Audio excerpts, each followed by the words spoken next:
হযরত আলী কাঁদছেন মসজিদে নববীতে বসে। আল্লাহর পয়গম্বর বলেন, মা পুকা ইয়া আইয়ুহাল আসহাব, এ আমার সাহাবীরা কাঁদে কে, কান্নার কারণটা শুনতে পাই। সাহাবীরা খুঁজে খুঁজে দেখি পয়গম্বর মুহাম্মদ রাসূলুল্লাহর প্রিয় জামাই ছোট কন্যার স্বামী হযরত আলী রাদিয়াল্লাহু মাথা নিচু করে ফুপিয়ে ফুপিয়ে কাঁদছেন, যেটা কোনোদিন দেখে নাই। সেই নজির সাহাবীরা দেখছে। ফাতেমারে পেয়েছে মানে আল্লাহর জান্নাতের সুখ আলীর ঘরে এসে গেছে। আর কান্নার প্রয়োজন নাই, কোনো অভাব অনটন নাই। স্বামী স্ত্রী এক মোনা, একসঙ্গে সুখ দুঃখের ভাগীদার, জীবনে অশান্তি হয় না। জোরে বলুন সুবহানাল্লাহ। কিন্তু কাঁদে কেন? সাহাবীদের আল্লাহ নবী বললেন, আলীকে আমার কাছে একটু ডেকে নিয়ে এসো। সাহাবীরা বললেন, ইয়া আখি আলী, ও ভাই আলী, আল্লাহর পয়গম্বর তোমারে ডাকছে। আলী যেতে চাইছিল না, কিন্তু নবীর অপমান করবে না, এই জন্য বাধ্য হয়ে নবীর সামনে মাথা নিচু করে দাঁড়িয়ে আল্লাহ নবী ডেকে বললেন, ও আলী কাঁদো কেন? তুমি কান্নার কারণ বলো। আলী বলে, ইয়া রাসূলুল্লাহ, বলতে বড় লজ্জা পাচ্ছি। নবী বললেন, লজ্জা পেলে তো সমস্যার সমাধান হবে না, এজন্য বলো কি জন্য তুমি কাঁদছো? আলী বলে, ইয়া রাসূলুল্লাহ, সংসার অভাব অনটনের দায়ে আপনার কাছে জানাই নাই, কারণ আপনি গরিব মানুষ, কম বেশি জানি। দিন মজুরিও মাঝে মাঝে করেন সংসার নির্বাহের জন্য। ইহুদির ঘরে খেজুর বাগানের খেজুর পাড়ার কাজ করেছেন। আপনি মশকে করে পানি কুয়া থেকে উঠিয়ে ইহুদির ঘরেও পৌঁছে দিয়েছেন। তার প্রতিদান 1 দিরহাম 2 দিরহাম যা দিয়েছে তাই নিয়ে সংসার নির্বাহের জন্য বাজার ঘাট করে বিবিদের কাছে পৌঁছে দিয়েছেন, সেটাও আমি জানি। একদিকে আপনার সংসার অচল, আপনি 9টা স্ত্রী নিয়ে সংসার করছেন, তারপর আমার সংসারের অভাবের কথা আপনার কাছে তুলে ধরবো, এটা তো যুক্তিযুক্ত নয়। এজন্য আমার সংসারের অভাবের কথা আপনার কাছে তুলে ধরি নাই, আপনি আরো বেশি দুশ্চিন্তাগ্রস্ত হবে। নবী যে এইরকম একটা ঘটনা ঘটে গেছে, আপনার কন্যার মুখে হাসি ফোটাতে, আপনার কন্যার প্রস্তাবকে বাস্তবে আমি পূর্ণ করতে যে আমার 2 বেটাকে ইহুদির বাড়িতে জামিন রেখে এসেছি ইয়া রাসূলুল্লাহ। কিন্তু ইহুদির শুধু কর্জ দিতে চাই নাই, আমি তার খেজুর বাগানে কাজ করি, কুয়া থেকে পানি তুলে মশক করে বাড়িতে এনে দেই। ইয়া রাসূলুল্লাহ, তবু সে বিশ্বাস করলো না। তাই বলে, তোমার 2 বেটাকে আমার কাছে জামিন রেখে যাও, কারণ 2 বেটার মহব্বত স্বামী স্ত্রী তোমরা কম বেশি বেশি করে করো সেটা জানি। কারণ হাসান হোসেনের চেহারা দেখতে যেমন, আল্লাহর পয়গম্বর তোমার শ্বশুর বিশ্ব মানবতার শ্রেষ্ঠ প্রতীক মুহাম্মদ রাসূলুল্লাহর চেহারাটাও দেখতে অবিকল তেমন। নবী বলেছেন, হাসান ও হোসেন রে, মাঝে মাঝে একটু আমার কাছে আসবি। ইমাম হাসান হোসেন বলে, ইয়া জাতি, ও আমাদের নানাজি, আপনার কাছে মাঝে মাঝে কেন আসতে হবে? বলে, আমার নিজের চেহারাটা আমি আয়না ছাড়া নিজেই দেখতে পাই না। আয়নার সামনে দাঁড়ালে নিজের চেহারাটার প্রতিবিম্ব ছবি দেখতে পাওয়া যায়, কিন্তু এমনি এমনি নিজের চেহারাটা কেমন কোন ব্যক্তি দেখার সুযোগ পায় না। তবে তোরা 2 ভাই যখন আমার সামনে আসিস, আমি রাসূল তোদের চেহারা থেকে অনুভব করি আমি মুহাম্মদ রাসূলুল্লাহ ওদের মতো তেমন। এই জন্য আমি বারবার তোদের আমার সামনে আসতে বলি, তোদের চেহারা দেখে আমার কলিজার ক্ষুধা নিবৃত্তি করি, পরিতৃপ্ত হই, মনের দুঃখ নিবারণ করি। কিন্তু আলী রে, আজ 1 মাসাধিক কাল হলো তোমার 2 বেটাকে বারণ করেছো আমার সঙ্গে মসজিদে নববীতে এসে দেখা করতে, আমার কাছে এসে গল্প গুজব করতে, আমার নিয়ে খেলাধুলা করতে। তুমি কি তোমাদের বেটাকে, আমার কন্যা ফাতেমাও কি আসতে নিষেধ করেছে? আজ 1 মাস কাল দেখি না। আলী বলছে, লা ইয়া রাসূলুল্লাহ, আমাদের ছেলেকে এই জন্য আপনার কাছে আসতে বারণ করি নাই। আসলে সংসারের অভাব নিবারণের জন্য, হাঁড়িতে খাদ্য টানের জন্য 2 বেটাকে ইহুদির বাড়ি জামিন রেখে 200 দিরহাম কবজা করে নিয়েছিলাম। আর মজুরি খেটে খেটে অল্প অল্প করে 200 দিরহাম পরিশোধ করে দিয়ে হাসান হোসেনকে ঘরে ফিরিয়ে আনবো। সময় নিয়েছিলাম 1 মাস। ইহুদি একটা ওয়াদা করে বলেছিল, 1 মাসের শেষের দিন যেদিন হবে ওই দিন সূর্য পশ্চিম দিকে ডোবার আগে টাকা ফিরিয়ে দিলে হাসান হুসাইন ফেরত পাবে, আর সূর্য ডুবে গেলে কিন্তু হাসান হুসাইনকে 200 দিরহামের বিনিময়ে আর তুমি ফেরত নিতে পারবে না, আমার হয়ে যাবে। আমি তাতেই রাজি হয়ে 200 দিরহাম খরচ নিয়ে বাজার ঘাট করে উনানে হাড়ি উঠিয়ে রান্না বান্না করেছি, রোগ থেকে মুক্তি পেয়েছি, কঠিন জ্বর থেকে নিষ্কৃতি পেয়েছি। এক সপ্তাহ কাল আমি কোনো মজুরি খাটতে যেতে পারি নাই, কঠিন বোখার জ্বরে পড়েছিলাম। তাই ইয়া রাসূলুল্লাহ সুস্থ হওয়ার পরে কাজকর্ম করেছি, সংসার পরিচালনা করেছি, কিন্তু দেনা পরিশোধ করতে পারি নাই। আপনার বহু সাহাবীদের কাছে আজ বিকালবেলা তন্ন তন্ন করে ঘুরেছি কিছু টাকা ধার করার জন্য, কর্জ করে হাসান হুসাইনকে ফিরিয়ে আনবো, কিন্তু কেউ আমার মুখে হাসি ফোটাতে পারে নাই। আর সন্ধ্যা হয়ে গেছে, মাগরিবের নামাজ হয়ে গেছে, তারপরে আপনি আমারে ডেকেছেন ইয়া রাসূলুল্লাহ। এই জন্য বসে বসে খাচ্ছি। ঘরে যে ফাতেমার কাছে কি করে মুখ দেখাবো? ফাতেমা তো অপেক্ষায় আছে। আজ 1 মাস পরে 2 ছেলের চেহারা দেখে কলিজার তুষের আগুন নিবৃত্তি করবে। 2 ছেলের চেহারা দেখে তাদের আব্বা বলে ডেকে বুকে জড়িয়ে নিয়ে জীবনে স্নেহ দিয়ে জীবনে অভাব অনটন দুঃখগুলো নিবারণ করবে। আমি একা গেলে তো ফাতেমা সহ্য করতে পারবে না, হাসান হোসেনকে তো সারা দিনে ফিরিয়ে আনতে পারলাম না। এই জন্য বসে বসে কাঁদছি, কি করব এখন? নবী বলেন ওয়ালা তাহজান ওয়ালা তাখাও ইয়া আলী ইবনে আবি তালিব, ও আবু তালেবের বেটা আলী রে, কোনো চিন্তা নাই, ভয় নাই, আমি পয়গম্বর মুহাম্মদ রাসূলুল্লাহ এখনো তো হায়াতে বেঁচে আছি। আর একটু জোরে হবে না? নারে তাকবীর। রাসূল থাকা মানে ভালো না খারাপ? আচ্ছা নবী চলে গেছে তাই খারাপ? নবী কিন্তু কবরে জিন্দা অবস্থায় আছে, দৈনন্দিন আমাদের খবর নেন, আর আমাদের অভাব অনটন নিবারণের জন্য আল্লাহর কাছে কবরে কেঁদে কেঁদে চোখের পানিতে বুক ফাটাচ্ছেন। এখনো পর্যন্ত তার বাস্তব প্রমাণ দিয়েছে। আমাদের বসিরহাটের পাশে ঘুমিয়ে আছেন আল্লামা রুহুল আমিন রাহমাতুল্লাহ আলাইহি, এবং আল্লামা হুজুরের মুর্শিদ ছিলেন যিনি পীর সাহেব কেবলা ছিলেন, নাম তার আবু বকর সিদ্দিকী আল কুরাইশি, ফুলপুরা শরীফের স্বনামধন্য পীর সাহেব, এবং ফুলপুরা শরীফের পীর সাহেব কেবলা বড় সাহেবজাদা, তার নাম হলো আব্দুল হাই সিদ্দিকী। কি নাম বললাম? আব্দুল হাই সিদ্দিকী, যাকে বড় হুজুর বলা হতো। এই 3 জন রওজা মোবারকের ভিতরে ঢোকার পারমিশন পেয়েছিল বাদশা ইবনে সৌদ যখন সৌদির রাষ্ট্রনেতা ছিল। কি নাম বললাম? বাদশা ইবনে সৌদ। ইনি যখন সৌদির রাষ্ট্রনেতা ছিল, এই 3 জনকে রওজার ভিতরে ঢোকার পারমিশন দিয়েছিলেন, আর আল্লাহ এনাদের অন্তরে চোখ খুলে দিয়েছিলেন। দাদুর কেবলা কবরের মাথার পাশে দাঁড়িয়ে যখন ইস্তেখারা করে বাহ্যিক চোখ বন্ধ করে অন্তরে চোখ চালিয়েছেন, উনি বলছেন আল্লাহে লা শাক্কা ফিহে, সেই খোদার কসম আমি আমার অন্তরে চোখ দিয়ে দেখছি আল্লাহর পয়গম্বর কবরের ভিতরে সিজদায় পতিত হয়ে উম্মতের জন্য কেঁদে কেঁদে কবরের মাটি ভিজিয়ে কাদা করে দিয়েছে। আর একটু জোরে বলা যাবে না? আল্লাহর পয়গম্বর কবরের ভিতরে শুয়ে সিজদায় পতিত হয়ে উম্মতের জন্য কেঁদে কেঁদে চোখের পানিতে কবরের মাটি ভিজিয়ে কাদা করে দিয়ে দিয়েছেন। কাফনের কাপড় পর্যন্ত আমার ভাইরা কবরের মাটির দাগ, কাদার দাগ লেগে গেছে। আল্লাহর পয়গম্বর নিশ্চিন্ত মনা হয়ে ঘুমান না, দুশ্চিন্তা মুক্ত হয়ে থাকেন না, শুধু উম্মতের চিন্তা অতীত কাল থেকে নিয়ে 1450 বছর আগের থেকে নিয়ে কিয়ামত অবধি আমাদের জন্য তিনি জিন্দা অবস্থায় কাঁদছেন। সেই পয়গম্বর বলছেন আমি আসি, কোনো অসুবিধা নাই, তুমি এক কাজ করো, এই আমার সাহাবীরা তোমরা মাগরিবের নামাজের পরে মসজিদে নববীতে এখনো যারা আছো, আর কিছু মানুষ তো ঘরে পরিবর্তন করেছে, বিবি বাচ্চার সঙ্গে সাক্ষাৎ করতে গেছে, এশার আযান হবে, তারা আবার নামাজ পড়তে আসবে। এখন তোমরা যারা আছো তোমাদের ভিতরে কারো কাছে কি 200 দিরহাম পাওয়া যাবে? কিংবা তোমরা সবাই মিলে কালেকশন করে 200 দিরহাম কি দিতে পারবে? আলী বলছেন ইয়া রাসূলুল্লাহ এখন আর টাকা কালেকশন করে কোনো লাভ হবে না।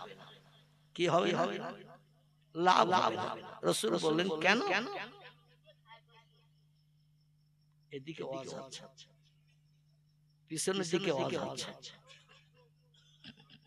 আহারে আমার ভাইরা, আলী বলছেন এখন আর টাকা কালেকশন করে কোনো লাভ হবে না। রাসূল বলেন, আলী কি চিন্তা করে এই তথ্য তুমি দিচ্ছ? আলী বলছেন, সন্ধ্যার আগে টাকা ফিরিয়ে দেওয়ার কথা, রাত হয়ে গেছে কয়েক ঘন্টা, 2 ঘন্টা কিংবা 1.5 ঘন্টা রাত হয়ে গেছে। আবার এই মসজিদে নববী থেকে ইহুদির বাড়িতে যে হাসান হুসাইনকে ফিরিয়ে আনতে যে কম বেশি 1.5 ঘন্টা সময় লেগে যাবে। যত সময় লাগবে রাত বেড়ে যাবে, রাত বেড়ে গেলে ইহুদি কোনদিন আমার দুই বেটাকে ফেরত দেবে না। এই জন্য টাকা কালেকশন করতে হবে না। আল্লাহ নবী ডেকে বলেন, আলী ও চিন্তা তোমার না, ও চিন্তা আমি মুহাম্মদ রাসূলুল্লাহ আমার। নারে তাকবীর। আলী বলেন, ইয়া রাসূলুল্লাহ, তাহলে আমার কিছু বলার নাই। আল্লাহ নবী বলেন, আছে কি কারো কাছে টাকা? সাহাবীরা বলে, ইয়া রাসূলুল্লাহ, আজকের মাগরিবের নামাজের পরে আপনার টাকার প্রয়োজন হবে।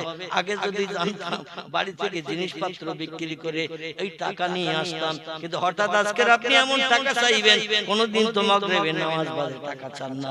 আমরা কি করে জানবো, কি করে বুঝবো আপনার টাকার প্রয়োজন হবে?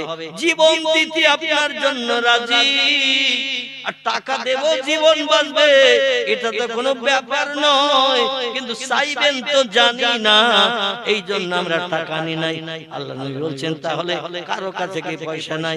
বিশ্ব নবীর 3 নম্বর মতান্তরে 2 নম্বরের জামাই যিনি হযরতে ওসমান গনি জিন্নুরাইন রাদিয়াল্লাহু আনহু, এই ওসমান গনি রাদিয়াল্লাহু, একে মদিনার ধনী বলা হতো। নবীর টোটাল সাহাবীদের ভিতরে ওসমানের মতো অর্থ সম্পদ, জায়গা জমি আর কোন সাহাবীর ছিল না। যেমন পয়সা করি অর্থ সম্পদ আল্লাহ ওসমানের দিয়েছিলেন, ওসমান এবং তেমন আবার অকাতরে সব দান করে দিয়ে দিতে। সিরিয়া থেকে ব্যবসা করে 7টা উটের পিঠে মাল বোঝাই করে ওসমান গনির ব্যবসায়ীরা ওসমানের ঘরের দরজার কাছে এসেছেন। এমন সময় এক ভিক্ষুক গেছে ওসমানের বাড়ির দরজায়, পাঠিয়ে দিয়েছেন পয়গম্বর মুহাম্মদ রাসূলুল্লাহ, মদিনার কোন ব্যক্তি তোমার ভিক্ষা দেয় নাই, সমস্যার সমাধান করে নাই। ও ভাই, আমি মুহাম্মদ, আমার দেওয়ার মতো কিছু নাই, ঘরে একটা দানা নাই, হাড়ি শূন্য, হাড়ি খালি। তবে একটা জায়গায় তোমারে পাঠাবো, যেখান থেকে তোমার ফিরে আসতে হবে না। এই জন্য তুমি কি সেখানে যাবে? ওসমান বলে, নাম ইয়া রাসূলুল্লাহ, আপনি এমন এক জায়গায় পাঠাবেন সেখান থেকে বিফলে ফিরতে হবে না। যদি আপনি নাম বলে পাঠান অবশ্যই যেতে পারি। রাসূল বলেন, আমার 2 কন্যার স্বামী যার নাম জিন্নুরাইন ওসমান গনি, মদিনার মানুষেরা তারে ধনী বলে বলে ডাকে। ওসমানের বাড়ি যাও, আর আমার নামটা যে বলবে তোমার শ্বশুর পাঠিয়ে দিয়েছে। কে পাঠিয়েছে? আচ্ছা, এখন যদি জামার বাড়ি কোন লোকের শ্বশুর পাঠায়, জামাই খুশি হবে তো? বলে, ওনা সাইকেল দেওয়ার কথা ছিল, মোটরসাইকেল দেওয়ার কথা ছিল, 36 ইঞ্চি কালার টিভি দেওয়ার কথা ছিল, খাট খাসক দেওয়ার কথা ছিল, আল্লাহ ড্রেসিং টেবিল দেওয়ার কথা ছিল, কিচ্ছু দেয়নি, দেশে শুধু মেয়ে। ঠিক কি না? আর উনি আমার কাছে পাঠিয়ে দিয়েছে 5000 টাকা দিতে। যে পাঠিয়েছে তার কাছে আবার যাও। বলবে না? বলবে এখানে অবশ্য বলবে, শ্বশুরের মর্যাদা রক্ষা করবে। খিদিরপুরের মানুষেরা ভালো, এদের নামে বদনাম দেব না, কারণ প্রতি শুক্রবার আমার আসতে হয়। ঠিক ঠিক ঠিক, প্রতি শুক্রবার আসতে হয়, আবার ঝামেলায় পড়ে যাবে। এর জন্য এখানকার মানুষেরা সব সময় ভালো। আলহামদুলিল্লাহ, আল্লাহ ভালো রাখুক, সবাই বলেন আমিন। আমার ভাইরা, ভিক্ষুক গেছে ওসমানের বাড়ি, যে দাঁড়িয়ে আছেন প্রাচীরের দরজার মুখে। লোকটা বলছেন, ওসমান এখন কি করছে, কেমন আছে আগে দেখে নেই। ধনী মানুষ একটু রাগান্বিত হয় বেশি, বেয়াদবি টবি সহ্য করতে পারে না, এজন্য দাঁড়িয়ে দেখে দুপুরের রান্নার খাবার ওসমান গনির জন্য বাড়ির দাসী চাকরানী রান্নার খাবার এনেছেন জোহরের নামাজ বাদ। এখন প্রাচীরের দরজার মুখে ভিক্ষুক দাঁড়িয়ে লক্ষ্য করে দেখে শাক দিয়ে আর রুটি নিয়ে এসেছে। রুটি আর শাক, আমাদের দেশে রান্না হয় না শাক, ভালো মন্দ হলো শাকের তরকারি হয় না, হয় না, কথা বলেন হয় তো, শাক শুধু শাক, তরি তরকারি কিচ্ছু না। এখন ওসমান গনি খাওয়া শুরু করেছেন, খেতে খেতে পেট ভরে গেছে। নবী বলছেন পেটটাকে 3টে ভাগে ভাগ করবে। কভাগ পেটটারে তিনটে ভাগে ভাগ করবে, এক ভাগ খাদ্য খাবে, এক ভাগ পানি খাবে, এক ভাগ খালি রাখবে। আর আমরা যদি খানা সাথী বাড়ি যাই,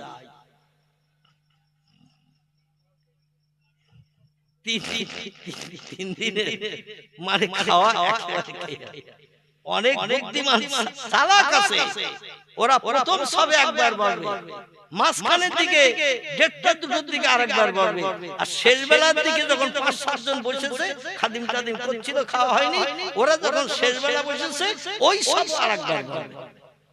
মানে ৩ বার বসে খাবে, পয়সা তো লাগবে না। বাড়ি যাওয়ার পরে স্ত্রী রাতের বেলা 11:30-12টার দিকে ডেকে বলছে, এসো খেয়ে নাও।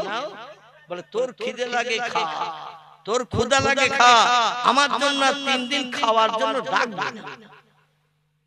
যা খাবার খেয়েছিস 3 দিন আর মা লাগবে না। শাক রান্না একটু বেশি হয়ে গেছে, পাশিকারে ডেকে বলছে, বাড়ির চাকরানি দাসী, বাড়ির চাকরানি দাসী এসে গেছে ওসমান গনি রাদিয়াল্লাহু সামনে যে এসে গেছে। বলছে আর শাক আছে?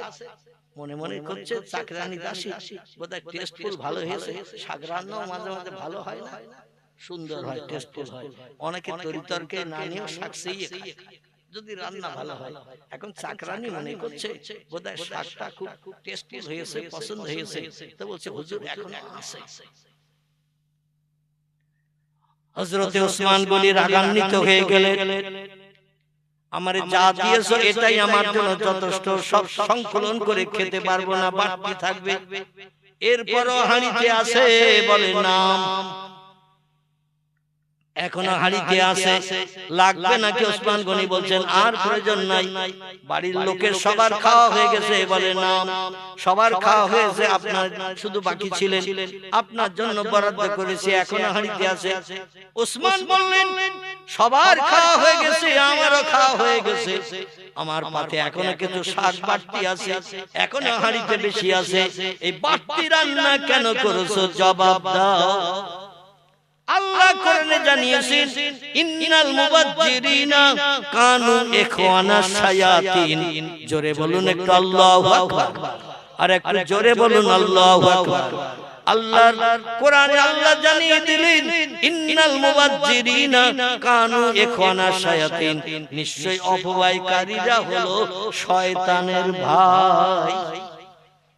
যতটা লাগবে ততটা রান্না করো, বেশি রান্না করে নষ্ট করবে, তুমি শয়তানের আদর্শের অনুসরণকারী হবে, শয়তানের ভাই হবে তুমি। জোরে বলুন একটু নাউজুবিল্লাহ। বকাবকি করছে দেখে বলছে, ভিক্ষুক বলছে মুহাম্মদ আর জায়গা পাইনি, শাক একটু বেশি রান্না হয়েছে বলে পাসিকার তো ধরি খেতে যাচ্ছে, এত বেশি রান্না করলে কেন? আর আমারে এমনি এমনি পয়সা দেবে, আমার এমনি এমনি খাবার দেবে, আমার সংসারে অভাব দূর করবে?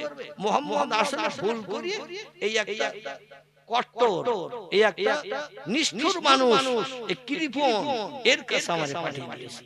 ভিক্ষুক পাসিল থেকে ভিতরে ঢুকেনি, দৃশ্য দেখে ও ভয়তে আল্লাহ নবীর কাছে আবার চলে গেছে। আল্লাহ নবী বলছেন, ভাই আমার জামাই তোমারে খুশি করেছে তো? বলছে আমার চেহারা দেখে বুঝতে পারছেন না মুহাম্মদ? বলছে তোমার চেহারা দেখছি মলিন, কালো মার্কা, এই জন্য আমি বুঝতে পারছি না তুমি খুশি হয়ে, খুশি হলে তো মুখের একটা ভাব পাওয়া যায়। বলছেন যাওনি তুমি? বলে প্রাচীরের দরজায় যে যা দেখেছি তাতে ভিতরে ঢোকার সাহস আমার হয়নি। আল্লাহ নবী বললেন, কিসে কি হয়েছে? বলে এইরকম ঘটনা, শাক কত আমরা নষ্ট করি, রান্না করে বেশি খেতে পারি না, ফেলে দেই, গরু ছাগলের দেই, কত জীব জন্তুকেও খেতে দেই, বেশি খেতে পারি না বলে বাড়তি গুলো নষ্ট করে ফেলি। এই জন্য ওসমান তার পাছিকারে ধরে খাওয়ার মতো হয়তো ধরে খায়, ভয়তে আমি ঢুকে নাই। আল্লাহ নবী বলেন, ওসমান বাড়ির লোকের সঙ্গে কি করলো তোমার আর দেখতে হবে না, তুমি সরাসরি ওসমানের কাছে যাবে, যে আমি পাঠিয়ে দিয়েছি, বলবে তোমার সংসারে অভাব অনটন দূর করার জন্য কিছু তোমাকে সাহায্য করতে বলবে। দ্বিতীয় দিন ইহুদি বলছেন আবার যেতে হবে ওসমানের বাড়ি। নবী বলছেন, ওসমান ছাড়া দুঃখের দুঃখ মোচনের আমি তো কাউকে দেখছি না, যাও। ইহুদির ইচ্ছা নাই, তবু নবী বলছেন এই জন্য বাধ্য হয়ে এসেছেন। তখন সন্ধ্যা, সূর্য ডোবো ডোবো ভাব, সন্ধ্যার ঘন ঘটা নেমে আসা স্বভাব। ও লোকটা মনে মনে চিন্তা করলো, মুসলমানদের সন্ধ্যাবেলা সূর্য ডুবে গেলে একটা নামাজ আদায় করতে হয়। এটা কি নামাজ? মাগরিবের নামাজ। মুয়াজ্জিন আযান ধ্বনি দিচ্ছে পার্শ্ববর্তী এলাকায় মুসলমানের আল্লাহর ইবাদত বন্দি করবে। এখন যেহেতু খাবার চাওয়া যাবে না, কারণ মুসলমান তো কম বেশি রাগী দমি, পূর্বদিন গত দিন এসে দেখেছে, তো নামাজটা হয়ে যাক, একটু শান্ত হয়ে যাক, তারপরে আস্তে আস্তে কোটি কোটি ভাই যাব। ওসমান যখন নিশ্চুপতা অবলম্বন করে যে কেরাত তাসবিহ তাহলিল করবে, যায় নামাজের পাটিতে বসে, এবার নামাজ শেষ হয়ে গেছে, ওসমান গনি বসে বসে সুবহানাল্লাহ, আলহামদুলিল্লাহ, লা ইলাহা ইল্লাল্লাহ জিকির করছেন, বিভিন্ন আল্লাহর নামে তাসবিহ পাঠ করছেন। আর সন্ধ্যার ঘন ঘটা মাগরিবের নামাজের পর পর বাড়িতে এলাকায় সব সন্ধ্যা এসে যায় না দিনের আলো আর থাকে না। মাগরিবের নামাজের পরে দেখবেন ঘন ঘন অন্ধকার নেমে যায়। এইজন্য অধিকাংশ বাড়ির মেয়েরা ঘরের আধার দূর করার জন্য প্রদীপ বাতি জ্বালায়, জিরো লাইটটাও দেওয়ালের গায়ে সুইচ টিপে জ্বালিয়ে দেয়। ঠিক না ভুল? আধার দূর করার জন্য আলো জ্বালিয়ে দেয়। বাড়ির চাকরানি ঝি গতদিন যে শাক রান্না করে এসে বকাবকি শুনেছে, এই তো বাড়ির চাকরানি ঝি পরিবেশন করেন বাড়ির মানুষকে। এই একটা বাতি জ্বালিয়ে এসেছে। আমাদের দেশে আগে টেমি জ্বালানো হতো, জানেন তো নাকি? এখন তো রেশনে কেরোসিনও দিচ্ছে না, টেমিরও কোনো ব্যবস্থা নাই। মানে কেরোসিন আপনাদের দেয় বোধহয় নাকি? দুই এক সময় দেয়। আর আমাদের দিকে টোটাল শহর এলাকায় মোটেই দেয় না, মোটেই দেয় না। মানে সরকারি বিদ্যুৎ লাইন চালু হয়ে গেছে, কেরোসিনের আর দরকার নাই। যাই হোক, যখন এই বিদ্যুৎ লাইনের ব্যবস্থা ছিল না, তখন অধিকাংশ বাড়িতে লম্প বাতি টেমি জ্বালানো হতো। ঠিক না ভুল? আবার অনেকের বাড়িতে কালী পড়ে পড়ে হারিকেনও জ্বালানো হতো। অনেক সময় কোনো মেয়েদের বাচ্চা হলে শ্বশুর বাড়ি থেকে যখন বাচ্চা নিয়ে মেয়েরা স্বামীর ঘরে আসে, হারকেন পর্যন্ত নিয়ে আসতে। আমার বলতেই হারকেন প্রত্যেকের বাড়িতে সে সময় আনতো যখন ইলেকট্রিক লাইন ছিল। তো যাই হোক, ঘরে কালিও পড়বে না, হারকেন আলোটাও একটু বেশি হবে। ঠিক কিনা?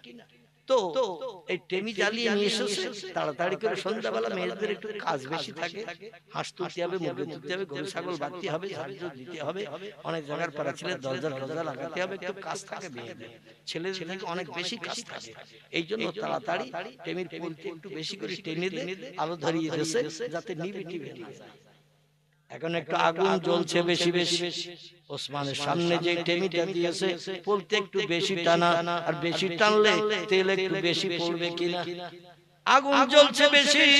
ওসমান বলছে, বাড়ির চাকরানি পাশে কাছে এদিকে ডেকেছেন, কাছে কাছে এসেছেন, এসে বলছেন, ইয়াই হল মালিক, এ বাড়ির কর্তা মালিক, কি জন্য ডাকলেন?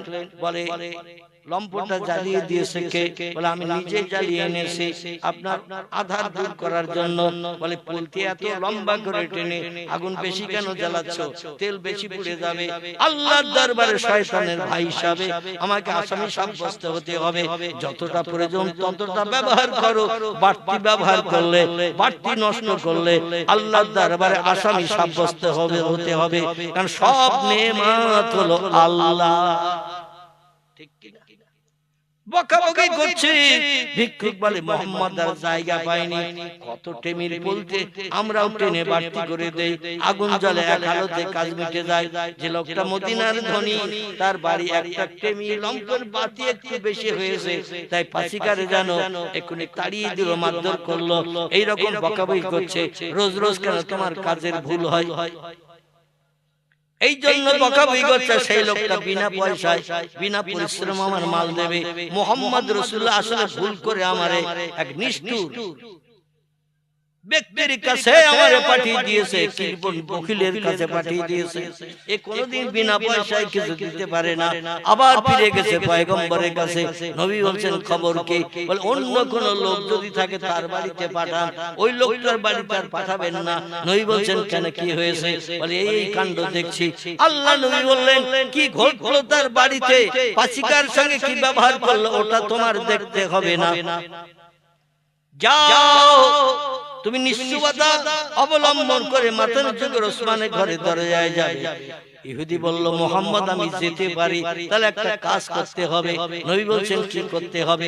বলে আপনি সই করে একটা দরখাস্ত লিখে দেন, যাতে ওসমান যেন আমারে ফিরিয়ে না দেয়। আপনি পাঠিয়েছেন, মুখে বললে বিশ্বাস করবে না, এজন্য আপনার সই করে একটা দরখাস্ত লিখে দেন। আল্লাহর নবী ডেকে বললেন, আমার মুহাব্বতের সাহাবী উমাইয়া, আমিরে মুআবিয়া, সালমান ফারসি, বিশ্ব নবীর প্রিয় সাহাবী আলী মুর্তজা, এরা চিঠি লিখতেন। আর নবী আঙ্গুলে ছিল একটা রূপার আংটি, মুহাম্মদ রাসূলুল্লাহর নাম লেখা। এই আংটিটায় কালি মাখিয়ে ওই চিঠির উপরে একটা করে স্টাম্প লাগিয়ে দিতেন। আমাদের স্কুলের হেডমাস্টারেরা যেমন কোন দরখাস্ত নিয়ে গেলে একটা স্টাম্প দিয়ে সই করে দেয়, কি দেয় না? দেয় না? অফিস আদালতে গেলে একটা স্টাম্প মেরে দেয়, তার তলায় সই করে দিয়ে দেয়। আল্লাহর নবী সাহাবীরা, হযরতে সালমান ফারসি বলে একজন সাহাবী, আমিরে মুআবিয়া বলে একজন সাহাবী, আর বিশ্ব নবীর জামাই আলী, এই তিনজনের কাছ থেকে পয়গম্বর চিঠি লিখে নিতেন। কারণ নবী লিখতে জানতেন না, তবে তথ্যগুলো নবী বলে দিতেন, এইভাবে এই ভাষায় লেখো। এই জ্ঞানটা আল্লাহ পয়গম্বরকে দিয়েছিলেন। জোরে বলুন একটু সুবহানাল্লাহ। নবীর ভাষণ শুনে সাহাবীরা লিখতেন, আর আল্লাহ নবী আংটিতে কালিমা দিয়ে একটা স্টাম্প লাগিয়ে দিতেন। বলে আপনি যদি একটা পত্র চিঠি দেন, তাহলে আমি সাহস করে যেতে পারি, অন্য ওসমানের বাড়ির প্রাচীরের ভিতরে ঢুকবো না। নবী বললেন, হে আমিরে মুআবিয়া, আমার এই বয়ানটা তুমি লেখো চিঠিতে, যে একজন গরীব এতিম সাহেল মানুষ কিছু অর্থের জন্য আমার কাছে এসেছে, তবে আমার দেওয়ার মতো কিছু নাই, এই জন্য তোমার বাড়িতে পাঠাচ্ছি। ইতি মুহাম্মাদুর রাসূলুল্লাহ বলে স্টাম্পটা সই করা, মুহাম্মদ রাসূলুল্লাহ আরবিতে লেখা, এই স্টাম্পটা লাগিয়ে দিয়েছে। বলে এই নিয়ে যাও ভাই। ওসমান কি করলো বাড়ির লোকের সঙ্গে, এটা যেন তুমি দেখবে না, আমি যে চিঠিটা দিলাম চিঠিটা নিয়ে তুমি চলে যাও। চলে গেল ওই ভিক্ষুক। আমার ভাইরা, ওই সাহেল মানুষ এতিম মানুষটা চলে গেল প্রাচীরের দরজার কাছে, চলে দেখে ওসমান গনি রাদিয়াল্লাহু হিসাব নিকাশ করতেছে। ব্যবসায় সিরিয়ায় পাঠিয়ে দিয়েছে 7টা উটের পিঠে বিদেশ থেকে মাল কিনে সিরিয়ার দেশে বিক্রি করার জন্য। আমাদের দেশে অনেক মানুষ আমাদের বসিরহাট ডকঘাটা থেকে মাল কিনে বিভিন্ন বাজারে বিক্রি করে না করে না। যে দেশে মালের দাম কম সেই দেশ থেকে মাল কিনে, যে দেশে মালের দাম বেশি সেই দেশে বিক্রি করলে লাভ মুনাফা হবে না। যে দেশে বেশি মুনাফা হবে, লাভ হবে, সেই দেশে বিক্রি করে ওসমান গনি আবার ও দেশে যে মালের দাম কম সিরিয়ায়, সেই দেশ থেকে মাল বোঝাই করে নিয়ে মদিনার জমিনে আসতে বলেছেন। 7টা উটের পিঠে মাল বোঝাই করে কিনে নিয়ে আসছে ওসমান গনির ব্যবসার টাকায়। বাড়ির কাছাকাছি এসেছেন, আসার পরে 2-5 মিনিটের ভিতরে ব্যবসায়ীরা মাল বোঝাই উট নিয়ে ওসমান গনির প্রাচীরের দরজার সামনে আসবে, খবর দেবে মালিককে, মাল মাত্রা বুঝে নিন, হিসাব নিকাশ বুঝে নিন, আর আমাদের মাইনাগুলো যা হয় দিয়ে দিন, আমরা বিবি বাচ্চা নিয়ে সংসার যাপন করব। এমন সময় ভিক্ষুক লোকটা ওসমান গনির বাড়ির দরজায় এসে সামনে দাঁড়িয়েছেন। ওসমান গনি বলছেন, মাহালুকা মাকবারুকা ইয়া আখি, ও ভাই কি খবর, কোথা থেকে কি জন্য আমার বাড়ির দরজায় এসেছো? লোকটা কোনো কথাবার্তা বলতে ভয় পাচ্ছে, সঙ্গে সঙ্গে চিঠিটা পকেট থেকে বার করে ওসমান গনির হাতে দিলেন। যেই চিঠিটা ওসমান গনি আলগা করলেন, দেখে মুহাম্মদ রাসূলুল্লাহর নাম লেখা স্টাম্প, বিশ্ব নবীর নাম লেখা স্টাম্প। যেই দেখেছেন সঙ্গে সঙ্গে চিঠিটা নিয়ে নবীজির নাম লেখা, মুহাম্মদ রাসূলুল্লাহর জায়গায় 3 বার চুমা খেয়ে নিয়েছে। চিঠির ভাষা বয়ান কিছুই পড়েননি, নবীর নাম লেখা রয়েছে। ওসমান বলে, পয়গম্বরকে আমার ঘরে পেয়ে গেলাম। জোরে বলুন সুবহান। 3 বার চুমা খেয়ে নিয়ে চিঠির বয়ানটা পড়ে দেখলেন, আল্লাহ পয়গম্বর আমার শ্বশুর পাঠিয়ে দিয়েছেন এই ভিক্ষুককে, অনাথ এতিমকে কিছু অর্থ দেওয়ার জন্য। নবীর নাম লেখা চিঠি এত দাম। ওসমান গনি রাদিয়াল্লাহর কাছে ডেকে বললেন, ভাই আমার শ্বশুর পাঠিয়েছে, প্রতিদিন 5 ওয়াক্ত নবীজির পিছনে জামাতে নামাজ পড়তে হয়, আর আমি যদি কম দেই তাহলে নবী আমার হয়তো আবার জিজ্ঞাসাবাদ করতে পারে, তোমার কাছে পাঠিয়েছিলাম চিঠি দিয়ে একজন সাইল ভিক্ষুককে তুমি কি দিয়েছিলে, এখন আমি যেটা দেব সেটা হয়তো রাসূলের কাছে অপছন্দনীয় হতে পারে। এই জন্য বলেন ভাই কি আর দেব, আমার এই উটের পিঠে ব্যবসায়ীরা এসেছে মাল নিয়ে, প্রত্যেকটা উটের পিঠে মাল বোঝাই করে নিয়ে এসেছে, আর কি কি মাল আছে আমি এখন দেখতে যাই না, তবে তারা বাড়ি ফিরেছে খবর পেয়েছি, তুমি ওইখানে যেয়ে যে উটটা পছন্দ হয় উট সমেত মালগুলো নিয়ে তুমি চলে যাও। বোঝা গেল? যে উটটার পিঠে তোমার পছন্দ হয় মাল, ওই মালগুলো তো তুমি মাথায় করে নিয়ে যেতে পারবে না, কারণ অনেক ভারী মাল, একটা উটের পিঠে অনেক মাল ধরে এবং তারা নিয়ে মরুভূমির জাহাজ যারে বলা হয়, ওই মালগুলো তো মাথায় করে নিয়ে যেতে পারবে না, উট সমেত তোমারে দান করে দিলাম, নবীজি মুহাম্মদ রাসূলুল্লাহ চিঠির মর্যাদা দিতে নিয়ে যাও। ভিক্ষুক বলে হায় রে, এসে 2-4 কেজি কম নিতে, 2-4 কেজি জব যদি দেয়, যে লোকটা কেমির বলতে বেশি হয়ে গেলে বকে, শাক রান্না বেশি হয়ে গেলে তারে ধরিয়ে খেতে যায়, আর সেই লোকটা উট আর উটের পিঠের মাল সমেত আমারে দেবে, আমার মধ্যে একটা বিদ্রুপ চলছে। আমি তো পয়গম্বরকে বললাম অন্য কোন লোক যদি থাকে তার কাছে পাঠিয়ে দেন, ওই রকম মেজাজওয়ালা নিষ্ঠুর বকিল লোকটা কাছে পাঠাবেন না। মুহাম্মদ তবু 3 বার পাঠালো, আর আমি যখন চিন্তা দিলাম লোকটা এখন আমারে ঠাট্টা করে বলছে উট আর উটের পিঠের মালগুলো নিয়ে তুমি চলে যাও। ও বলে ঠাট্টার একটা সীমা আছে, আমি গরিব দুঃখী ভিক্ষুক অনাহারে অভাবী, 2-4 কেজি কম কিংবা জব দিলে তো কাজ মিটে যেত, 2-5 দিরহাম টাকা দিলেই তো মিটে যেত, খুশি হয়ে চলে যেতাম। চুপ করে মাথা নিচু করে দাঁড়িয়ে আছে। ওসমান বলে বুঝতে পেরেছি, একটা উট উটের পিঠের মাল তোমার পছন্দ হচ্ছে না, এই জন্য মাথা নিচু করে দাঁড়িয়ে আছো, আরো কিছু মাল দরকার, আরো কিছু লাগবে। ওসমান বলছে 7টা উট ফিরে এসেছে সিরিয়ার দেশ থেকে ব্যবসা করে, মাল মাত্তা নিয়ে সংসারের প্রয়োজনে কাজে লাগবে, দেশবাসী গরিব দুঃখীদের দেয়া হবে। কিন্তু নবীর হাতের চিঠি লেখা একজন মেহমান এসেছে, আমি তার দিলাম একটা উট উটের পিঠের মাল, তবু পছন্দ করলো না, তাহলে আর কি দিয়ে তোমারে খুশি করব? নবীর লেখা চিঠির মর্যাদা দাম দেব। ও ভিক্ষুক ভাই, 7টা উটের মাল সমেত সব তোমারে দিয়ে দিলাম। নারায়ে তাকবীর। কিরাম ধনী আর কিরাম দানি, বোঝা গেল? লোকটা তো বলছে ঠাট্টার একটা সীমা আছে, ঠাট্টার একটা সীমা আছে, এখনো আমারে তুমি ঠাট্টা করছো, একটা উটের মাল কেউ দিতে চায় না, আর তুমি বললে একটা উট আর উটের পিঠের মালগুলো নিয়ে যাও। এই জন্য আমি চুপ করে দাঁড়িয়েছিলাম, একটু কম টম দিলে আমি ফিরে চলে যেতাম। তারপর আবার বলছো তুমি 7টা উট আর উটের পিঠের মাল সবে তোমারে দিয়ে দিলাম, তুমি চলে যাও। লোকটা তবু চুপ করে দাঁড়িয়ে আছে, ও 2-4 দিরহাম নেবে, 2-4 কেজি গম কিংবা 2-4 কেজি সব নেবে। হযরত ওসমান ডেকে বলছেন ভাই, 7টা উট উটের পিঠের মাল তোমারে দিলাম, এখনো তোমার পছন্দ হয় নাই। আল্লাহে লা শাক্কা ফিহে, সেই খোদার কসম, আমার কাছে যদি এখন বাড়তি কিছু থাকতো, ওই 7টা উট আর উটের পিঠের মাল ছাড়াও আরো যদি কোনো পয়সা করি থাকতো, আমি সব তোমারে দিয়ে দিতাম, দিয়ে তোমার মুখে হাসি ফোটাতাম পয়গম্বর মুহাম্মদ রাসূলুল্লাহ চিঠির বিনিময়ে। তবে বেয়াদবি নেবেন না ও ভিক্ষুক সাহেব ভাই, আমার কাছে আর কিচ্ছু নাই, যা ছিল সব তোমারে দিয়ে দিয়েছি, এইগুলো তুমি সংসারে খরচ করো। সেই খোদার কসম, যেদিন এই মালগুলো ফুরিয়ে যাবে, টাকা নিঃশেষ হয়ে যাবে, আবার তুমি আসবে, আমি ওসমান বেঁচে থাকলে আবার তোমারে বেশি বেশি করে দেব। নবীর মর্যাদা আছে না, নবীর দাম আমরা 1 পয়সা দিতে চাই না, সাহাবীরা দিয়েছে। এইজন্য মুফতি শবীর রহমাতুল্লাহ আলাইহি বলেছেন, নবী তার কদর জানে সাহাবী। নবীর কদর, নবীর মর্যাদা, নবীর প্রেম, নবীর ভালোবাসা, এটা দিয়েছে তার প্রিয় সাহাবীরা। জোরে বলেন সুবহানাল্লাহ। আলী রাদিয়াল্লাহু চুপ করে দাঁড়িয়ে আছে, পয়গম্বর বলল কারো কাছে টাকা নাই।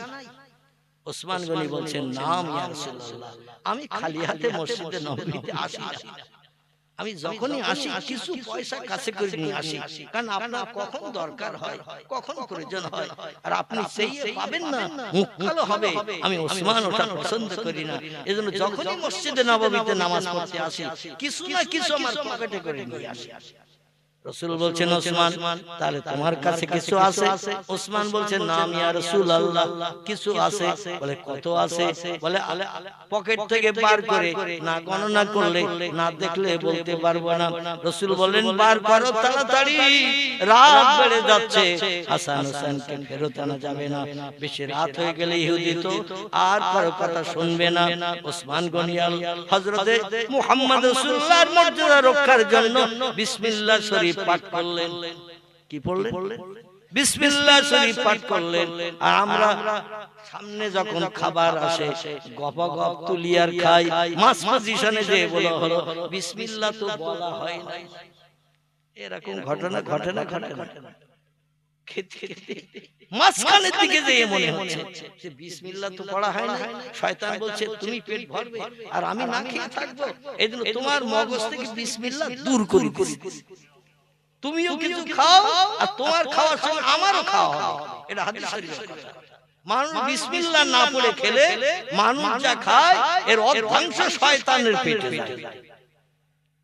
হযরত ওসমান গনি নবী সাহাবীরা যখনই কোনো কাজ করতেন আগে বিসমিল্লাহ শরীফ পাঠ করতেন। আমরা মুসলমান সেই নবীর উম্মত, আমরা জীবনে বিসমিল্লাহর নাম একবার জবানে আনি না। রাস্তায় যদি হঠাৎ চলতে যে নায়িকার দিকে, সুন্দরী মেয়ের দিকে তাকাতে যে ইটের মাথা উঁচু হয়ে রয়েছে রাস্তায়, হঠাৎ যদি একটু হোঁচট খায় বলে বাপ রে মা গো, হোঁচট খেয়েছে, আসার খেয়েছে, মারে ডাকে, বাপরে ডাকে, আর নখ উল্টে গেলে আরো কত কি বলে, তার ঠিক ঠিকানা নাই। কি ভুল বললাম? নখ উঠে গেছে, মনের মানুষের দিকে তাকাতে গিয়ে মনের মানুষ সঙ্গে সঙ্গে বলে তোর জন্য আমার নখ উঠে গেছে, দেখ কি করে কি করব। আমার ভাইরা, ওসমান গনি বিসমিল্লাহ শরীফ পাঠ করে পকেটে হাত দিলেন, যে টাকা হাতে লাগলো, টাকা বার করে গণনা করলেন, দেখলেন টোটাল 200 দিরহাম আছে।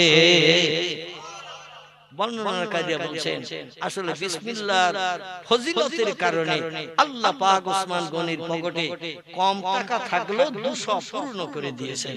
জোরে বলুন সুবহানাল্লাহ। কারণ বিসমিল্লাহর মর্যাদা যদি রক্ষা না হয় সাহাবীরা হয়তো বিসমিল্লাহ পরবর্তীতে পড়বে। এই জন্য আল্লাহ পাক পুরো 200 টাকা পরিপূর্ণ করে দিয়েছেন। রাসূলের হাতে ওসমান গনি তুলে দিয়ে বলেন, ইয়া রাসূলুল্লাহ, বাড়িতে আর যাওয়ার প্রয়োজন নাই, এনাফ যথেষ্ট হয়ে গেছে। এই নেন আপনার প্রিয় জামাই আলী মুর্তজার হাতে দিয়ে দিন। আলী বলছেন, ইয়া রাসূলুল্লাহ, এখন রাতের বেলা গেলে কি ইহুদি হাসান হোসেনের ফেরত দেবে? নবী বলছেন, তুমি যাবে রাস্তায় ইহুদির বাড়ি, আর আমি এদিকে যায় নামাজের পাটি পেতে কাবা শরীফ মুখ হয়ে 2 রাকাত নামাজ পড়ে আল্লাহর কাছে তখন হাত তুলে দোয়া কামনা করব। যত সময় হাসান হোসেনকে নিয়ে আমার সামনে এসে ফেরত নিয়ে না এসে দাঁড়াবে তত সময় দোয়া বন্ধ করব না। আর আমাদের দোয়া, কোরআনের আয়াত যদি 3টে পড়ে বলে হুজুর এত লম্বা দোয়া করে, দোয়া ধরিয়েছে না ছাড়ে এ বলে না, বলে না। কিছু মানুষ বলে যারা কোরআন হাদিস পছন্দ করে না, আল্লাহর কাছে চাওয়াটা পছন্দ করে না, এদের গায়ে বিষ লাগাতে হয়, সাল লাগাতে হয়। তাড়াতাড়ি লা ইলাহা ইল্লাল্লাহ বলে দেবে, তাবারুক দেবে, নেবে চলে যাব, কিংবা মসজিদে বাতরা দেবে, জিলপি দেবে, তাড়াতাড়ি নিয়ে বাচ্চার জন্য নিয়ে যাব, হুজুর দোয়া ধরিয়েছে। জোরে বলেন নাউজুবিল্লাহ। সংক্ষেপ কথা আমার ভাইরা, দেখতে দেখতে রাত 12টা বেজে এসেছে। এই জন্য আলী রাদিয়াল্লাহু টাকা নিয়ে ছুটতে শুরু করলো। রাসূল 2 রাকাত নফল নামাজ পাঠ করে আল্লাহর দরবারে মসজিদে নববীর ভিতরে হাত তুলে দোয়া শুরু করেছেন। নবীজি মুহাম্মদ রাসূলুল্লাহর দোয়া আল্লাহ কি কোনদিন ফেরত দিয়েছে? পয়গম্বর ডেকে বলে আল্লাহ ওয়াদা করা ছিল সূর্য ডোবার পরে আর ছেলে ফেরত দেবে না, দিনের আলো থাকতে সূর্য আকাশে থাকতে ছেলে ফেরত দেবে। টাকা জোগাড় করতে লেট হয়ে গেছে, দেরি হয়ে গেছে। সূর্য তার গতিপথে প্রচলিত, অশামসু ওয়াল কামারু বিহুসমান, চন্দ্র সূর্য হলো ঘূর্ণায়মান। তুমি চাঁদ সূর্যকে যদি তামাম পৃথিবীর চতুর্দিকে 24 ঘন্টা একবার করে তুমি ঘুরিয়ে দিয়ে থাকো, তুমি ইচ্ছা করলে আবার উল্টো দিকেও ঘোরাতে পারো। তুমি যদি পূর্ব দিক থেকে উদয় করে পশ্চিম দিকে নিয়ে যেতে পারো, আর পশ্চিম থেকে ঘুরিয়ে ভোরবেলা পূর্ব দিকে আবার দৈনন্দিন উদয় করে দিতে পারো, আবার তুমি উল্টাও ঘোরাতে পারো। কথাটা ঠিক না ভুল? আল্লাহ পাক এই সূর্যকে একদিন পূর্ব দিকে উদয় করে সকাল করবে না, পশ্চিম দিকে উদয় করে সকাল করবে। দিনটি হলো ইয়াউমুল কিয়ামাত, যেদিন হাসরের মাঠ হবে। সেদিন 9টা ধানের চাল কাটা গুনে নিতে পারবেন। সূর্য সেদিন আর পূর্ব দিকে উঠবে না, ওজন পথে পশ্চিম দিকে উদয় হবে, পূর্ব দিকে ডুবতে যাবে। জোরে বলুন আমিন। আলী রাদিয়াল্লাহু ইহুদির ঘরের দরজায় যেয়ে বলে, ইয়া হালাল বাইত, ও বাড়িওয়ালা ইহুদি ভাই, আমি আপনার বাড়ির দিন মজুরি, আপনার খেজুর বাগানে কাজ করি, কুয়া থেকে পানি তুলে মশক ভরে বাড়ির বড় পাত্রগুলো ভর্তি করে দৈনন্দিন মজুরি দেন, তাই নিয়ে আমার সংসার পরিচালনা করি। মাঝখানে 1 সপ্তাহ কাল কঠিন রোগে পড়েছিলাম, এই জন্য আপনার কাছ থেকে 200 দিরহাম খরচ করে নিয়ে গিয়েছিলাম। আজকে আপনার টাকা সূর্য ডোবার আগে ফিরিয়ে দেওয়ার কথা, এই জন্য টাকা জোগাড় করতে একটু দেরি হয়ে গেছে, তাই এসেছি। আমার 2 বেটার ফেরত দিন। হাসান হোসেন পিতার কণ্ঠের আওয়াজ শুনে ঘরের ভিতরে হাউ হাউ করে কান্না শুরু করেছে। 1 মাস সন্তানের সঙ্গে বাবার দেখা হয় না, হাউ হাউ করে কান্না শুরু করেছেন। আলী রাদিয়াল্লাহু বলছেন, এ আমার 2 বেটা হাসান হোসেন রে, আমি এসেছি, একটু অপেক্ষা কর, এখনই টাকার বিনিময়ে তোদের ফেরত নিয়ে যাব। ছেলে দুটো কান্না বন্ধ করে না, কারণ রাত হয়ে গেছে কয়েক ঘন্টা, আর রাতের বেলা তো ইহুদি আমাদের ফেরত দেবে না। নবী ওদিকে দোয়া শুরু করেছেন মসজিদ নববীতে। আল্লাহ পাক নবীর চোখের পানি চোখের কোণা দিয়ে নাকের ডগায় আস্তে আস্তে ডেকে বলে, আল্লাহ ওয়া ইন মিন শাইইন ইল্লা ইউসাব্বিহু বিহামদিহি, চিল্লায়ে বলুন আল্লাহু আকবার। আর একটু জোরে বলুন আল্লাহু আকবার। আল্লাহ কোরআনে বলছেন, যত সৃষ্টি চোখে দেখতে পাচ্ছ, যত সৃষ্টি চোখে দেখতে পাও না, সব সৃষ্টি আমি আল্লাহ আমার হুকুমের মান্যতা দেয়, আমার নামের জপ জিকির করে, আমার নামে তাসবিহ পাঠ করে, আমার হুকুমের খেলাফ মানুষ ছাড়া কোনো সৃষ্টি করে না। জোরে বলুন একটু সুবহানাল্লাহ, নারায়ে তাকবীর। সূর্যকে ডেকে বললেন, সূর্য আমার পয়গম্বরের আমি কাঁদাতে চাই না। এ সূর্য, যেদিকে গাছের তলায় অস্তমিত হয়ে গেছো, তুমি একটু ওজন ওঠো, আবার দিনের আলো পৃথিবীর মানুষকে দেখিয়ে দাও যে সূর্য আল্লাহ বানিয়েছেন। আল্লাহ যদি সেই সূর্যকে কোন সৃষ্টিকে বলে, তারা হুকুম শুনবে না? শুনবে না। সূর্য আল্লাহর হুকুম তামিল করে পশ্চিম দিক থেকে আবার উপরের দিকে উঠে দিনের আলো বার করে দিয়েছে। সূর্যের কাজ হলো আধার দূর করে আলো দেয়া। বিকাল বেলা হয়ে গেছে, অপরাহ্ন বিকাল বেলা, সূর্য বেশ কিছুটা গাছের মাথার উপরে চলে এসেছে। আল্লাহ নবী ইহুদির ঘরের বাইরে দাঁড়িয়ে বলছেন, ইহুদি ভাই, আমার বাচ্চা দুটো ফেরত দাও, তোমার টাকা ফেরত দাও। ইহুদি বলে, মুহাম্মদ, ছেলের চিন্তায় পাগল হয়ে যায়, তোমার মাথা খারাপ হয়ে গেছে, কয়েক ঘন্টা রাত হয়ে গেছে, রাতের বেলা তো ছেলে ফেরত হবে না, পূর্বেই বলছিলাম ফেরত চলে যাও। তোমার আওয়াজ শুনে বাচ্চা দুটো কান্নাকাটি করছে, আমি ওদের রস্ত করতে পারছি না, এখানে আর কথা বলো না, ফিরে যাও, ছেলে ফেরত হবে না। আলী রাদিয়াল্লাহু বলছেন, ইহুদি ভাই, খোদার কসম আমি আসতাম না যদি দিনের আলো না থাকতো, সূর্য যদি আকাশে দেখতে পাওয়া না যেত, অবশ্যই আমি আসতাম না, ওয়াদা ভঙ্গ হয়ে গেছে, আসতাম না। কিন্তু এখনো তো সন্ধ্যা হয়নি, দিনের আলো আছে, সন্ধ্যা হতে দেরি আছে, আপনি একটু বাইরে আসুন, পশ্চিম দিকে তাকান, সূর্য যদি দেখতে না পান, আমার 2 ছেলেরে ফেরত দিতে হবে না। ইহুদি বলে, এ আলী, কয়েক ঘন্টা রাত হয়ে গেছে, আমি সন্ধ্যার পরে বাইরে বেরিয়েছি, আকাশে তারকা দেখেছি, চন্দ্র দেখেছি, তারকাগুলো চাঁদকে সুন্দর করে আলো দিয়ে সৌন্দর্য শ্রীবৃদ্ধি করেছে, আর তুমি বলছো সূর্য দেখা যাচ্ছে, ওটা সূর্য নয়, ওটা চাঁদ। আলী বলছেন আল্লাহে লা শাক্কা ফীহি, ওটা আসলে চাঁদ নয়, এটা হলো সূর্য। এই সূর্যের পাশে কোনো তারকা দেখা যাচ্ছে না। বিশ্বাস না হলে বাইরে বেরিয়ে আসেন, ঘরের ভিতরে দিনের বেলা দরজা জানালা লাগালে অন্ধকার দেখা যায়। কথাটা ঠিক না ভুল? দিনের বেলা দরজা জানলা লাগালে দিনের বেলা আঁধার হয়, দিনের বেলা সূর্যকে যদি মেঘ ঢেকে দেয় রাতের মতো দেখায়। 4টার সময় আকাশ মেঘাচ্ছন্ন, দেখবেন সন্ধ্যা হয়ে গেছে, মাগরিবের আযান বোধহয় মুয়াজ্জিন এখনই দেবে, কিন্তু এখনো 1.5 ঘন্টা বাকি। এরকম ঘটনা ঘটে না? ঘটনা ঘটে। বলে আপনি ঘরের ভিতরে আধারের ভিতরে দরজা জানলা লাগিয়ে রেখেছেন, আমার 2 ছেলেকে বাইরে দেখতে দেবেন না, আমার চেহারা দেখতে দেবেন না, এই জন্য দরজা জানলা লাগিয়ে রেখেছেন, তাই ঘরের ভিতরে অন্ধকার দেখছেন, একটু বাইরে বেরিয়ে আসুন। ইখরিজ বাবা কা ইয়া আখি, একটু দরজা দিয়ে বাইরে আসুন, তারপর যদি সূর্য দেখতে না পান টাকা নিতে হবে না, আমার 2 বেটার ফেরত দিতে হবে না। ইহুদি বলে আলী যে তত্ত্বটা দিচ্ছে দিনের আলো, আমি তো পূর্বেই দেখেছি রাতে চাঁদ উঠেছে, তারকা উঠেছে, আবার হচ্ছে দিনের আলো, তাহলে আলীর কথাটা সত্য না আমার কথাটা সত্য, একটু বাইরে যেই নাই দেখি। ইহুদি দরজা টপকে যেই বাইরে চলে এসেছেন, এসে দেখে আল্লাহে সেই খোদার কসম, আল্লাহ পাক নবীর চোখের পানি কবুল করে সূর্যকে আবার হুকুম করেছেন, সূর্য আকাশে গাছপালা থেকে 10 যেন সামনের দিকে এগিয়ে এসে দাঁড়িয়ে আছে। রাতের আধার নাই, দিনের আলো চলছে, একটু পরেই সন্ধ্যা হয়ে যাবে। আলী বলছেন মা তারা ইয়া আখি, ও ভাই কি দেখছো, সূর্য না চাঁদ দেখছো? ইহুদি বাধ্য হয়ে বলতে শুরু করলো, আলী রে হাযা শামস, এটি চন্দ্র নয়, এটি কামারুন চন্দ্র নয়, এটি হলো সূর্য। নবী বললেন আলী রে যাও, আমি তোমার 2 বেটার জন্য কাঁদছি। আল্লাহ পাক নবীর চোখের পানি পছন্দ করে সূর্য উদয় করে দিয়েছেন। আলী বললেন তার দিনের আলো যদি থাকে, সন্ধ্যা যদি না হয়ে থাকে, তার টাকা এনেছি ফেরত দিন, আমার 2 বেটারে ফেরত দিন। ইহুদি ডেকে বলল আলী তোমার টাকা অবশ্যই আমি ফেরত নেব, 2 ছেলেরে তোমারই ফেরত দিয়ে হযরত ইমাম হাসান হোসেনকে ফাতেমার দুলাল ঘরে বানিয়ে দিয়ে দেব। তবে একটা কথা তোমার জিজ্ঞাসা করি আলী, এই সূর্য ডুবান্ত সূর্য আবার আকাশে উঠিয়ে দিয়ে মানুষের চোখে দেখিয়ে গিয়েছে কে, তথ্যটা আমাকে দাও। আলী বললেন আল্লাহে লা শাক্কা ফীহি, তথ্য যখন জানতে চাইছো আমি সত্য কথা বলি।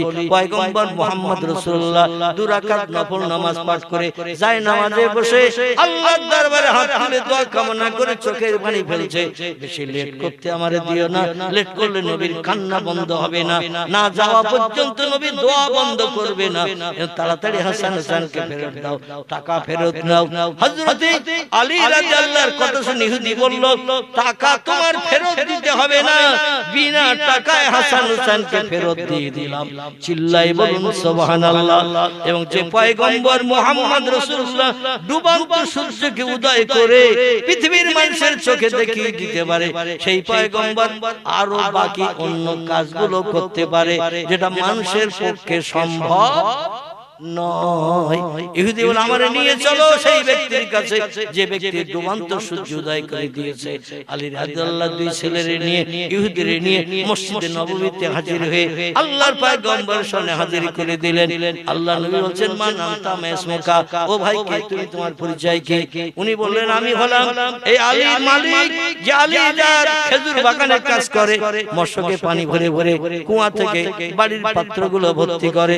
আমি হলাম আলীর মালিক, বিশেষ করে খেজুর বাগানের মালিক, কুয়ার মালিক, আমার বাড়ি কাজ করে সংসার নির্বাহ করেন। 2 ছেলে আমার কাছে জামিনদার ছিল, কিন্তু ডুবন্ত সূর্য রাতের বেলা উদয় হওয়ার কারণে আমি বুঝতে পেরেছি আনতা রাসূলুল্লাহ, আনতা নবী আল্লাহ, আনতা খাতামান নবিয়্যিন লা শাক্কা ফীহি। চিল্লায়ে বলুন একটু সুবহানাল্লাহ, নারে তাকবীর। আল্লাহর পয়গম্বর আপনি আমার হাত দুটো ধরে কলেমার দাওয়া আমাকে দিয়ে ঈমান আনিয়ে মুসলমান বানিয়ে দিন। আমি জাহান্নামী হতে চাই না, সত্য পয়গম্বর পেয়ে গেছি, আমি বাকি জিন্দেগি ইসলাম শরীয়তের পায়বন্ধ হয়ে ইসলাম শরীয়তের আইন কানুন মেনে আমার জিন্দেগিটা আমি কাটাবো। জোরে বলেন একটু সুবহানাল্লাহ।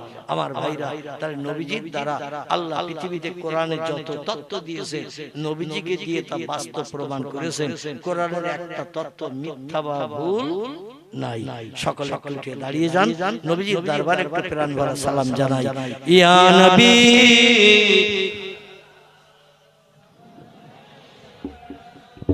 ইয়া রাসূল সালাম, ইয়া হাবিব সালাম, সালাওয়াতুল্লাহ। নবীজি আব্বা আব্দুল্লাহ, রাসূলুল্লাহ আম্মা আমিনা, হাবিবের দুদমা হালিমা, দয়ার নবীর রওজা মদিনা। ইয়া নবী সালামুন আলাইকা, ইয়া রাসূল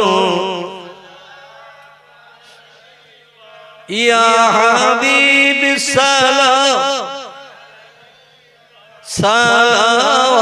সালাওয়াতুল্লাহ। নবী না হয়ে দুনিয়ায়, না হয়ে ফেরেশতা ও খোদা হয়েছি উম্মত আপনার, তার তরে সালাম লাখো বার। ইয়া নবী সালাম, ইয়া রাসূল সালাম, ইয়া হাবিব সালাম, সালাওয়াতুল্লাহ। জিবরাইল আওয়াজ তুলিল, আসমানের দরওয়াজা খোলো গো, এসেছেন নবীদের সরদার, হবে যে খোদা দিদার। ইয়া নবী সালাম, ইয়া রাসূল সালাম, ইয়া হাবিব সালামুন আলাইকা, সালাওয়াতুল্লাহ আলাইকা। আরবের বুকে মক্কার পরে মামিনার যেথায় ঘর, খোদার করুণা কৌসার হয়ে ঝরছে বারংবার। বালাগাল ওলা বেকামালিহি, কাশাফাত দুজা বেজামালিহি, হাসনাত জামিউ খিসালিহি, সাল্লু আলাইহি ওয়া আলিহি। আলহামদুলিল্লাহ। দেখতে দেখতে